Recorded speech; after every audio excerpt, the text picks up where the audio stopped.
Subscribe करिए हमारे channel target UP TET CTET को और बेल आइकन को दबाइए। हेलो दोस्तों, मैं आनंद स्वागत करता हूं आप सभी का आपके अपने चैनल और app target UP TET CTET में। दोस्तों, हम पढ़ते आ रहे हैं आपके डीएलएड 4th सेमेस्टर के गणित विषय को, और इसमें अब तक जितने भी टॉपिक्स हैं आपका यह लास्ट चैप्टर है। चैप्टर 8 हम लोग पढ़ रहे हैं। चैप्टर 8 का यह लास्ट टॉपिक है चक्रीय बिंदु तथा चक्रीय चतुर्भुज। यह आपके गणित की लास्ट क्लास है दोस्तों। इसमें हम लोग आपके पूरे चक्रीय चतुर्भुज को पढ़ लेंगे, किस प्रकार के प्रश्न बनते हैं सभी हम लोग देख लेंगे। चक्रीय चतुर्भुज तो यह आपका लास्ट टॉपिक है दोस्तों। इस क्लास में हम लोग चक्रीय चतुर्भुज क्या होता है, चक्रीय बिंदु क्या होते हैं, चक्रीय चतुर्भुज की प्रॉपर्टीज क्या होती हैं और किस प्रकार से प्रश्न बनते हैं, ये सारी चीजें हम लोग देख लेंगे इस क्लास में। और यह आपकी लास्ट क्लास है। उम्मीद है दोस्तों अभी तक जितनी भी क्लासेस आई हैं सभी क्लासेस आपने देख ली होंगी। अगर नहीं देखा है तो ऊपर आई बटन में आपको लिंक मिल जाएगा और नीचे डिस्क्रिप्शन बॉक्स में लिंक दिया हुआ है। गणित विषय के सामने जो लिंक दिया है उस पर क्लिक करोगे आप तो सभी क्लासेस को आप देख पाओगे। और इसके बाद दोस्तों मैं आपके लिए मास्टर क्लास लेकर के आने वाला हूं। उसमें एक ही क्लास में मैं सारी चीजें आपको बताऊंगा, जितना भी गणित के सिलेबस में है सारी चीजें एक साथ में, सारे टॉपिक्स सभी पे बेस्ड क्वेश्चन सब कुछ कराने वाला हूं। तो उस क्लास को आप जरूर देखिएगा। इसी क्लास के बाद आपको प्लेलिस्ट में मिल जाएगा। और राजन पवन सीरीज भी मैं करा रहा हूं, तो राजन पवन सीरीज भी उसके बाद आपको देखने को मिल जाएगा। तो इतना आप करके जाइएगा दोस्तों, आप मैथ में पूरा स्कोर करके आओगे, 25 में 25 स्कोर करके आओगे। अब देखिए चक्रीय बिंदु तथा चक्रीय चतुर्भुज, cyclic point and cyclic quadrilateral. तो चक्रीय बिंदु क्या होते हैं, साइक्लिक पॉइंट्स क्या होते हैं। तो जो बिंदु एक ही वृत्त पर स्थित होते हैं उन्हें चक्रीय बिंदु कहते हैं। A B C D E यहाँ पे चक्रीय बिंदु हैं। तो वृत्त दोस्तों आपको पता है कि जितने भी परिधि पे पॉइंट्स होंगे उन्हें हम लोग क्या कहेंगे, चक्रीय बिंदु कहेंगे। तो यहाँ पे आप देख पा रहे हैं ए बी सी डी और ई जो पॉइंट हैं यह सभी वृत्त पे, एक ही वृत्त पे स्थित बिंदु हैं, तो इन्हें हम लोग क्या कहेंगे, चक्रीय बिंदु कहेंगे। अब इसके बाद देखिए चक्रीय चतुर्भुज, साइक्लिक क्वाड्रिलेटरल। तो यदि किसी चतुर्भुज के चारों शीर्ष एक ही वृत्त पर हों तो वह चतुर्भुज चक्रीय चतुर्भुज कहलाता है। अगर कोई चतुर्भुज इस प्रकार से बना हो कि उसके जो चारों शीर्ष हैं वह एक वृत्त पर स्थित हो तो उसे हम लोग क्या कहते हैं, चक्रीय चतुर्भुज कहते हैं। यहाँ पे आप देख पा रहे हैं एक चक्रीय चतुर्भुज बना हुआ है जिसके सभी जो शीर्ष हैं, जो ए है, बी है, सी है और डी है, यह सभी वृत्त पे स्थित है। मतलब ए बी सी डी यह चक्रीय बिंदु हैं और इन्हीं चक्रीय बिंदुओं को मिला करके एक चतुर्भुज का निर्माण किया गया है। तो ए बी सी डी को मिलाने से एक चतुर्भुज ए बी सी डी बनता है जो एक चक्रीय चतुर्भुज है। तो दोस्तों आप समझ गए होंगे चक्रीय चतुर्भुज क्या होता है। अगर किसी भी चतुर्भुज के जो भुजाएं हैं वह वृत्त की परिधि, अगर किसी भी चतुर्भुज की जो शीर्ष हैं, वर्टेक्स हैं, किसी सर्कल के सरकमफ्रेंस पे स्थित हैं तो उन्हें हम क्या कहते हैं, उसे हम कहते हैं चक्रीय चतुर्भुज। अब प्रॉपर्टीज देखिए, अगर चक्रीय चतुर्भुज की प्रॉपर्टीज देख लीजिए, इसके गुण क्या होते हैं जिन पे क्वेश्चन बनते हैं।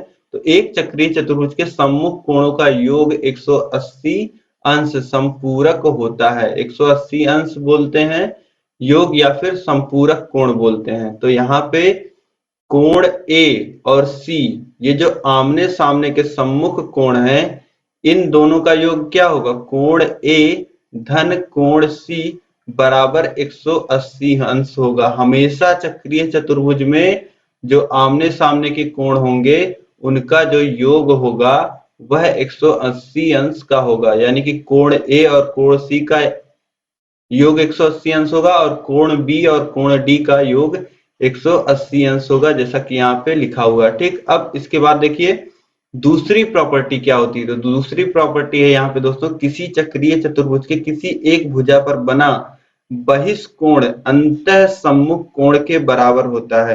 तो ये यहाँ पे आपको चक्रीय चतुर्भुज ए बी सी डी दिख रहा है। अब इसके बीसी भुजा को और आगे तक अगर हम ई तक बढ़ा दें तो यहाँ पे जो कोण बन रहा है, बाहर जो बहिष्कोण बन रहा है, वह कोण किसके बराबर होता है? वह कोण अंतः सम्मुख कोण के बराबर होता है। यानी कि अंतः कोण यानी अंदर बन रहा हुआ कोण, और सम्मुख कोण मतलब कि यहाँ पे सामने जो कोण होगा, ठीक। तो यह जो बहिष्कोण होगा और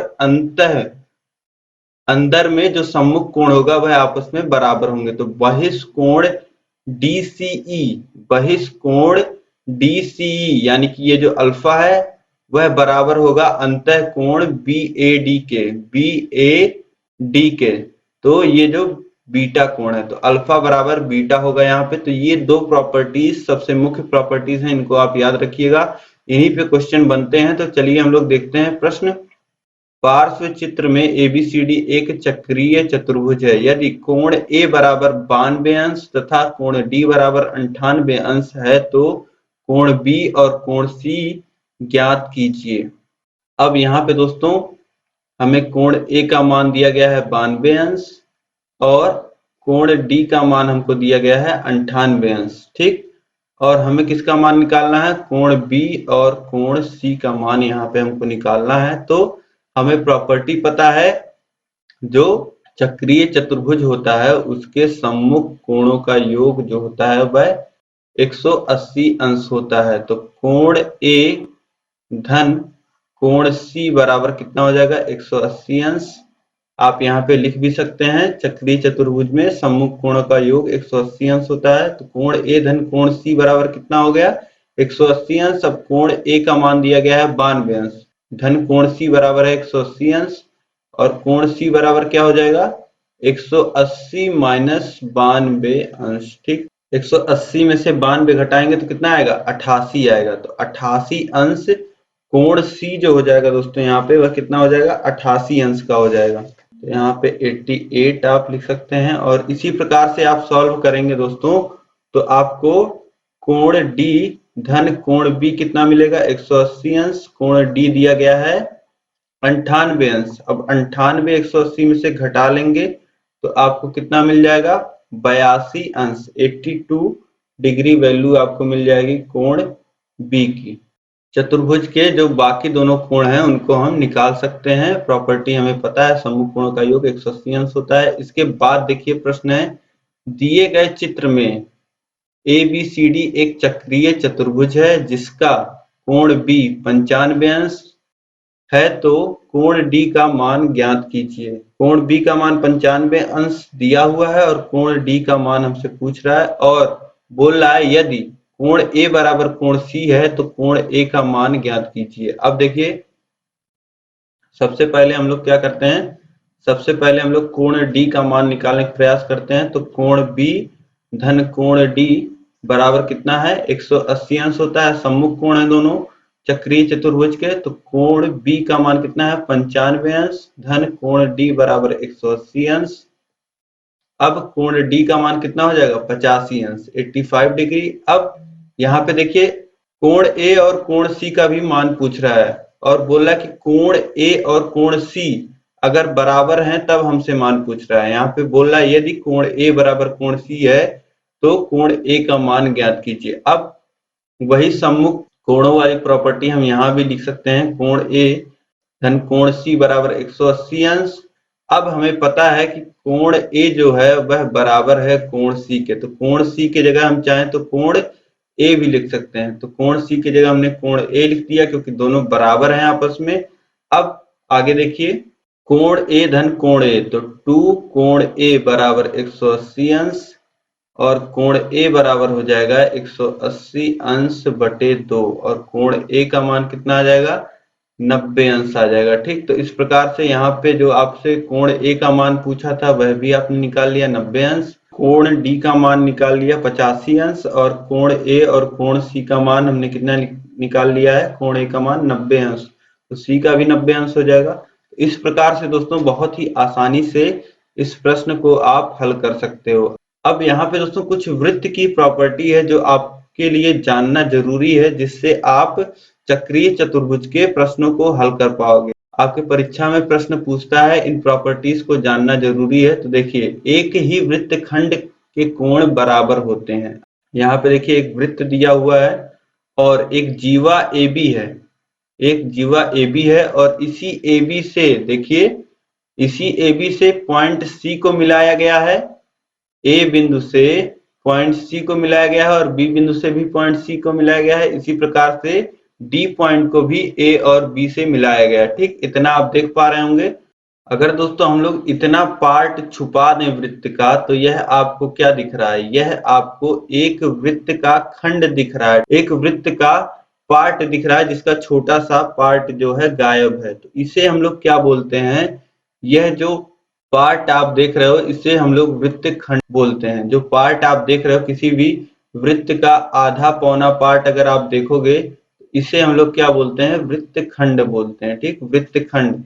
अब किसी भी वृत्तखंड में, किसी एक ही वृत्तखंड में जो बने हुए कोण होते हैं वह बराबर होते हैं, या फिर मैं इस तरीके से कहूं कि एक ही जीवा द्वारा परिधि पे बनाए गए कोण जो होते हैं, किसी एक जीवा द्वारा एक वृत्तखंड में परिधि पे बनाए गए कोण समान होते हैं। तो AB जीवा है और एक वृत्तखंड जो है AB, यह जो वृत्तखंड है AB, यह जो वृत्तखंड है, इसमें जो कोण C और D बन रहा है यह आपस में बराबर होते हैं। तो यह आपको ध्यान में रखना है, एक ही वृत्तखंड के कोण बराबर होते हैं। यह पहली प्रॉपर्टी आपने वृत्त में पढ़ा।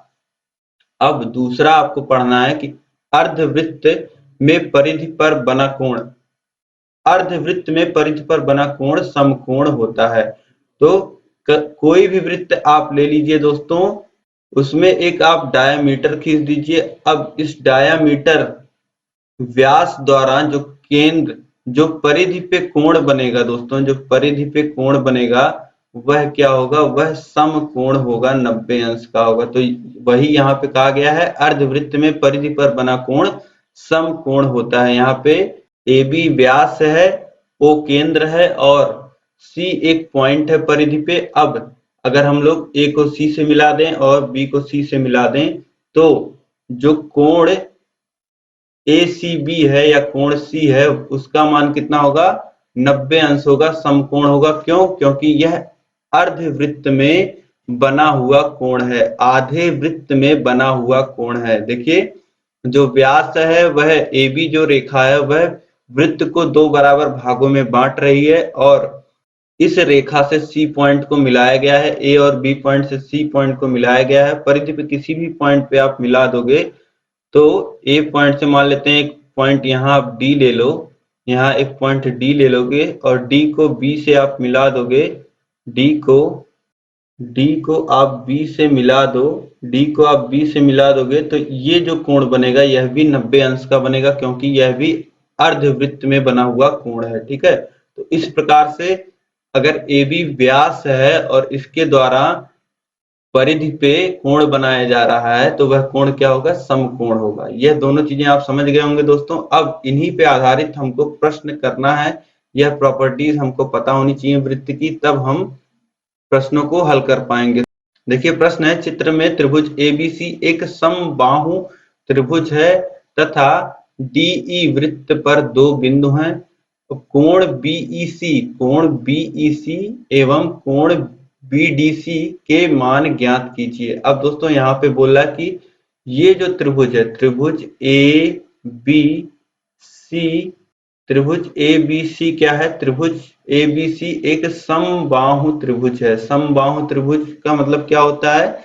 समबाहु खुद आपको बता रहा है कि समबाहु हूं मैं, मतलब कि मेरी सभी जो बाहें हैं वह बराबर है, समान है। तो समबाहु त्रिभुज में क्या होता है? सभी जो भुजाएं होती हैं वह बराबर होती हैं, सभी साइड्स इक्वल होती हैं। और क्या होता है? जब सभी साइड्स इक्वल होती हैं तो सभी एंगल भी इक्वल होते हैं, सभी एंगल इक्वल होते हैं, यानी कि तीनों कोणों का योग आपको पता है त्रिभुज में 180 अंश होता है। इसे 3 से डिवाइड कर दीजिए, यानी कि 60 डिग्री सभी कोणों का मान होता है। तो यहाँ पे त्रिभुज ABC में हम लोग क्या लिख सकते हैं? कोण A का मान 60 डिग्री, कोण B का मान 60 डिग्री और कोण C का मान 60 डिग्री। ठीक, ये हो गया कोण ए बी सी का मान 60 डिग्री होगा। अब यहाँ पे आपसे पूछ क्या रहा है, कोण बीईसी, कोण बीईसी, इस कोण का मान आपसे पूछ रहा है, कोण बीईसी, और कौन सा पूछ रहा है, बीडीसी, बीडीसी, ये जो कोण है इसका मान आपसे पूछ रहा है। ठीक, एक तो आपको दिख ही गया होगा, जो कोण डी होगा वह कोण ए के बराबर होगा। क्यों? क्योंकि समान रेखाखंड, समान वृत्तखंड में बने हुए कोण हैं। तो कोण डी जो होगा कोण ए के बराबर होगा। तो कोण डी का मान कितना हो जाएगा, कोण ए यानी कि 60 अंश के बराबर आ गया। अब यहाँ पे आप अगर देखें, किसी एक चक्रीय चतुर्भुज को ले लीजिए आप, चतुर्भुज आप ए बी ई और सी अगर आप देखें, चतुर्भुज A B E C, A B E सी, ये चतुर्भुज अगर आप देखें तो इस चतुर्भुज में क्या है, कोण ए है और कोण ई है, और यह दोनों सम्मुख कोण हैं, और यह चतुर्भुज क्या है, चक्रीय चतुर्भुज है। तो यहाँ पे हम क्या लिख सकते हैं, कोण ए धन कोण ई, ए धन कोण ई, यह किसके बराबर होगा, यह बराबर होगा 180 अंश के। ठीक, तो कोण ए का मान आपको पता ही है 60 अंश, धन कोण ई, धन कोण ई कितना हो जाएगा 180 अंश। अब कोण ई बराबर कितना हो जाएगा, कोण ई बराबर हो जाएगा 180 अंश माइनस 60 अंश, यानी कि कोण ई का मान जो आ जाएगा वह 120 अंश आ जाएगा। हमने कुछ नहीं किया, हमसे बस कोण डी और कोण ई का मान यहाँ पे पूछ रहा था, कोण बीईसी और कोण बीडीई, इसी का मान हमसे पूछ रहा था। समबाहु त्रिभुज दिया था, तो समबाहु त्रिभुज से हमें पता होता है कि समबाहु त्रिभुज के सभी कोण 60 अंश के होते हैं, जिससे हमने कोण ए का मान निकाल लिया, कोण ए बी सी का मान निकाल लिया, और कोण ए सी बी का मान निकाल लिया। ठीक, तो यह तीनों कोण 60 अंश के हो गए। अब हमें पता है कि एक ही वृत्तखंड में बने जो कोण होते हैं वह समान होते हैं, तो कोण ए कोण डी के बराबर हो गया। और जब हमें कोण डी की वैल्यू हमारी निकल गई इस प्रकार से, और कोण ए और कोण ई दोनों का योग जो होगा वह 180 अंश होगा, क्योंकि यह दोनों एक चक्रीय चतुर्भुज के सम्मुख कोण है। ठीक, तो इस प्रकार से हमने कोण ई का भी मान निकाल लिया बहुत ही आसानी से।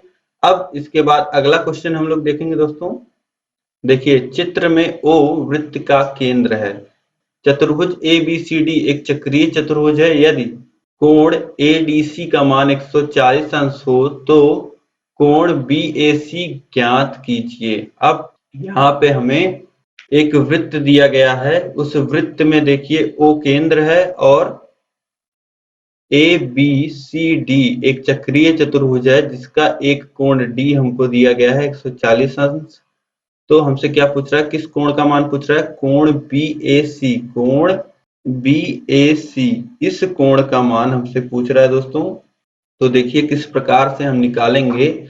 अब यहाँ पे दोस्तों हमें पता होता है कि कोण एडीसी है, कोण एडीसी धन कोण सीएबीसी, कोण एबीसी बराबर कितना होगा 180 अंश होगा। यह दोनों चक्रीय चतुर्भुज ए बी सी डी के सम्मुख कोण हैं। ठीक है, तो दोस्तों यह जो कोण बी है इसको अगर हम लोग कोण एडीसी में जोड़ देंगे तो हमें मान कितना मिल जाएगा 180 अंश। अब एडीसी, अब कोण एडीसी हमको पता है 140 अंश धन कोण ए बी सी बराबर कितना हो जाएगा 180 अंश के, और कोण ए बी सी कितना आ जाएगा, कोण ए बी सी यह आ जाएगा 40 अंश, 140 घट जाएगा 180 में से, तो ये हमें मिल गया 40 अंश कोण बी।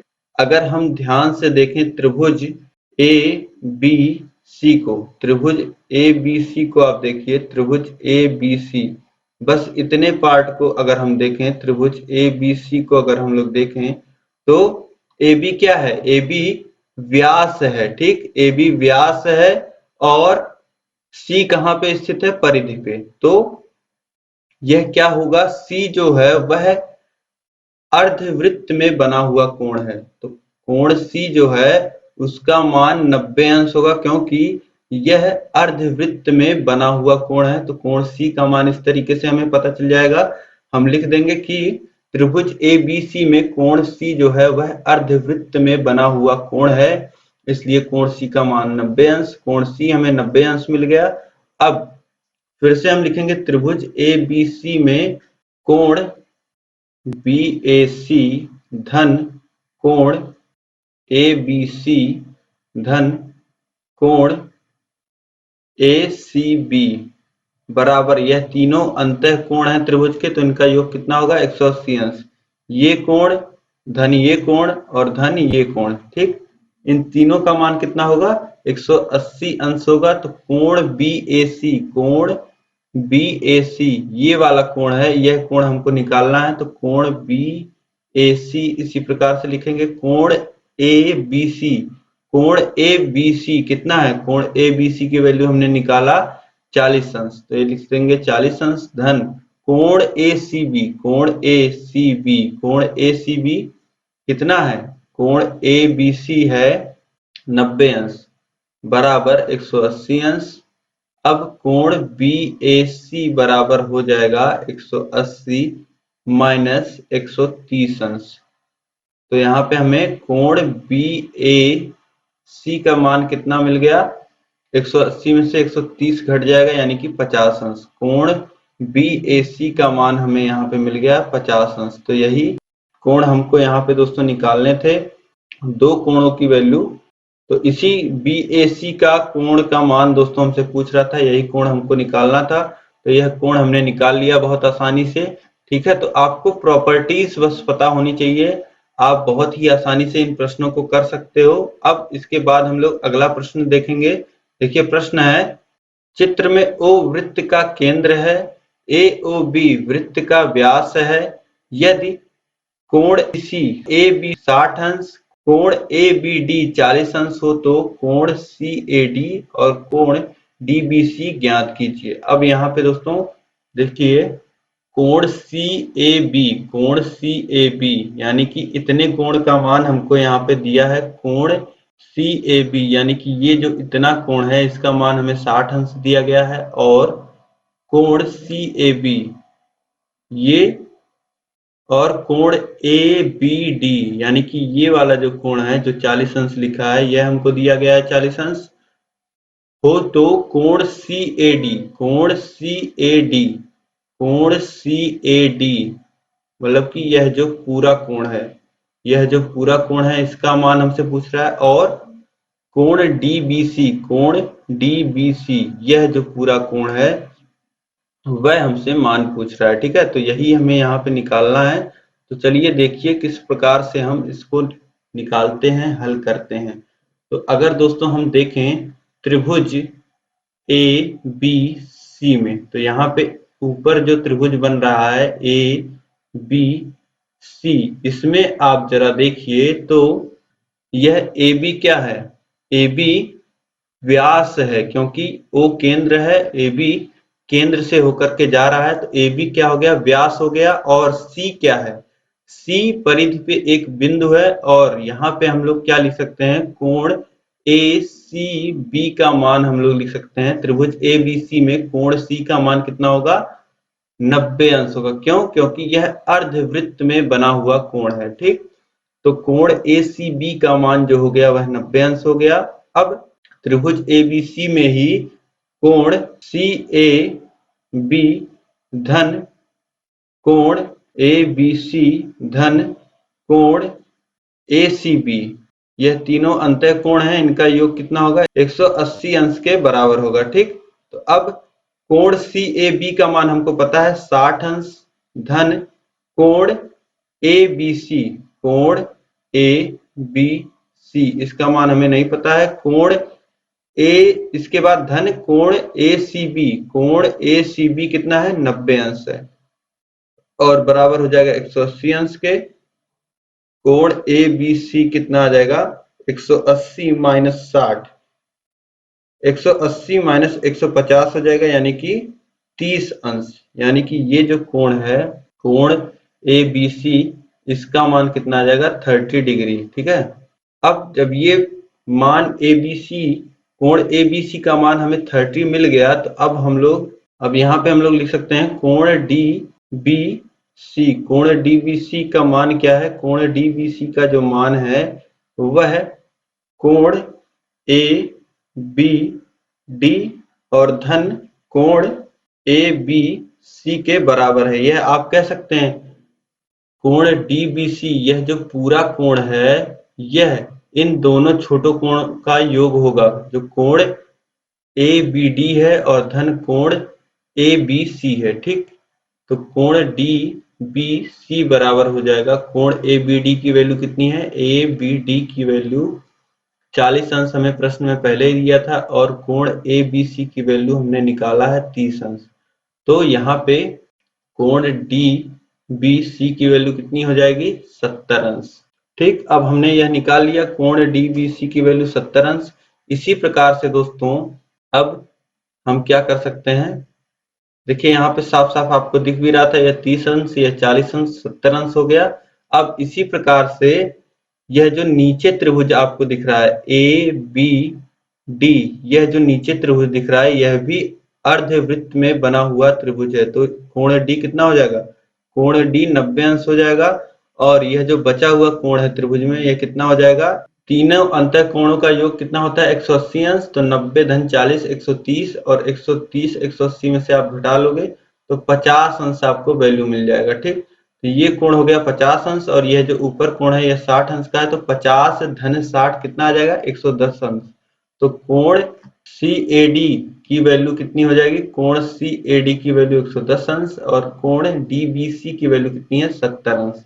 यही वैल्यू आ जाएगा। ठीक है, तो इस प्रकार से दोस्तों आपके चक्रीय चतुर्भुज में प्रश्न बनते हैं। तो जितने भी प्रकार के प्रश्न बन सकते हैं सभी मैंने आपको यहाँ पे बता दिए हैं। ठीक है, सभी प्रॉपर्टीज मैंने आपको बता दी हैं। वृत्त की भी 2 प्रॉपर्टीज अलग से मैंने आपको बताई हैं और आपके प्रश्न में इतना ही पूछता है। और एक प्रॉपर्टी और आप ध्यान में रख सकते हो, जैसे ए बी जो जीवा है इसके द्वारा जो परिधि पे बना कोण होता है वह केंद्र पे बनाए जाने वाले कोण का आधा होता है। यानी कि अगर हम लोग ए बी जो है पॉइंट को इसको केंद्र से मिला दें ओ ए और ओ बी, यह रेखा जो है अब यहाँ पे केंद्र पे जो कोण बन रहा है कोण ए ओ बी, यह जो होता है यह दुगुना होता है किस कोण के? जो परिधि पे कोण बनता है इसी जीवा के द्वारा। यानी कि कहें 2 इंटू कोण सी या फिर 2 इंटू कोण डी, तो यह भी होता है। तो उम्मीद है दोस्तों कि यह जो पूरी चक्रीय चतुर्भुज की क्लास है यह आपको समझ में आई होगी। किस प्रकार के प्रश्न बनते हैं, आपके परीक्षा में पूछे हुए प्रश्न थे ये सब। तो उम्मीद है कि सारी चीजें आपको दोस्तों समझ में आई होंगी। अब आपका जो गणित का सिलेबस है इस क्लास के साथ कंप्लीट हो गया। अब हम लोग देखेंगे आपके मैराथन क्लासेस को और इम्पोर्टेंट क्वेश्चंस को। ठीक है, और एक हो सकता है मैं आपके लिए सूत्र का भी वीडियो बना दूं। जितने फॉर्मूलाज हैं आपके 4th सेमेस्टर में सारे वीडियो, जैसे मैंने 2nd सेमेस्टर में बनाया था सभी वीडियोस, वैसे ही समय मिलता है तो वह भी वीडियोस मैं आपके लिए बना दूंगा। ठीक है, तो दोस्तों उम्मीद है कि गणित का जो पूरा सिलेबस मैंने आपको क्लासेस में पढ़ाया है यह सभी पूरा आपने पढ़ लिया होगा और आपका जो कॉन्सेप्ट है सभी क्लियर हो गया होगा।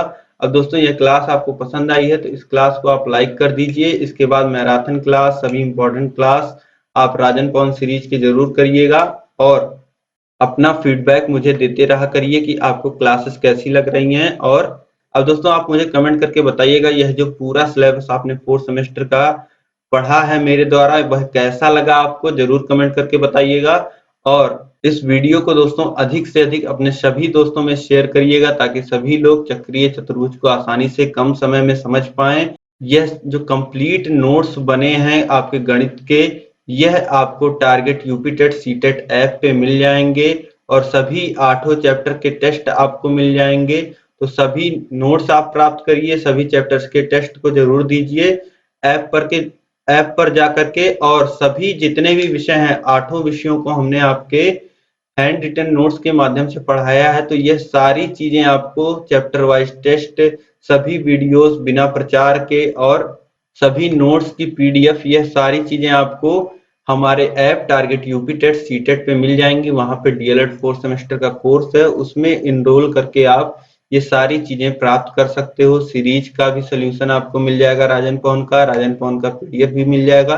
तो कम समय में बेहतरीन तैयारी करने के लिए ही आपके लिए ऐप हमने लाया है। तो ऐप को आप लोग जरूर डाउनलोड करें और 4 सेमेस्टर के कोर्स में जरूर इनरोल करें। अब दोस्तों, अगर आपने चैनल को सब्सक्राइब नहीं किया तो चैनल को सब्सक्राइब करके बेल आइकन पे जरूर क्लिक कर लीजिए।